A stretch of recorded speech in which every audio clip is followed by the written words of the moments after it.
kablog ng Pasig. Yung live po tayo sa Barangay Bangbang.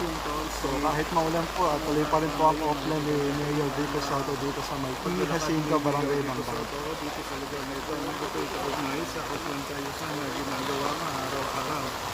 Nandito rin ang bonsin ng engineering department na nagsasagawa nga ng paglilinis ng naming invernal. So ayun si Mayor dito sa ito, sa natin na yung unang naglalakad na, medyo naibarapan tayo ngayon dahil maulan nga.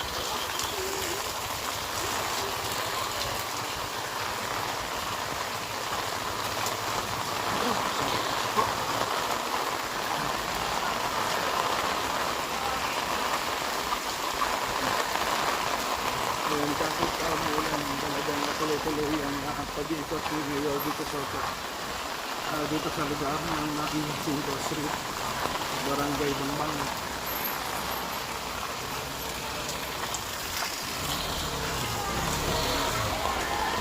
Dito lang muna tayo, sa lugar yan, nandiyan si Mayor dito sa ikot niya. Tayo sa Masino. Malakas ako lang.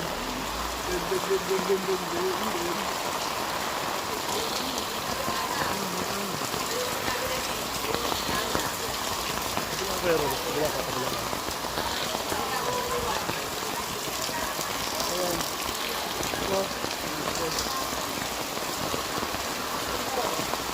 Si Mayor Vico Soto, nakita natin pumasok dun sa isang multipurpose dito sa Jacinto Street, Barangay Bangbang, saan mayroon isang makapuro dyan na sa kanyang ginagaw doon kung ceramic siya. Pero sa ngayon, kung mga oras nito ay napakalakas na mga ulan, tuloy pa rin ang organization na ginagawa dito sa lungsod ng Pasig. Tingin lang mo.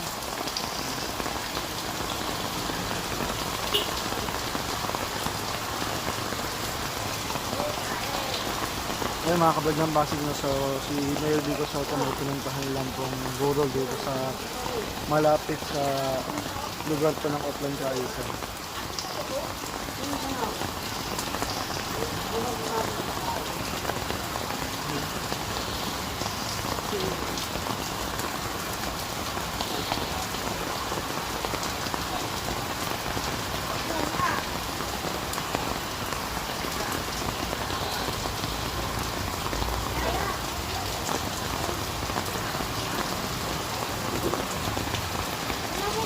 Ayan mga kaibigan.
kaibigan, nandito na rin ang barangay captain ng barangay Bambang, si Rodel Samaniego, no? Kita na sila ni Mayor Vico Soto.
Yun nga po mga kablog ng Pasig, so pumasok na rin po natin si Mayor Vico Soto. Hindi na nga po nakapag-ikot masyado dito sa area natin, gawa nga po ng sobrang lakas ng ulan. So hanggang dito na lamang po muli mga kablog ng Pasig, at abangan po natin ang mga susunod pa po natin live.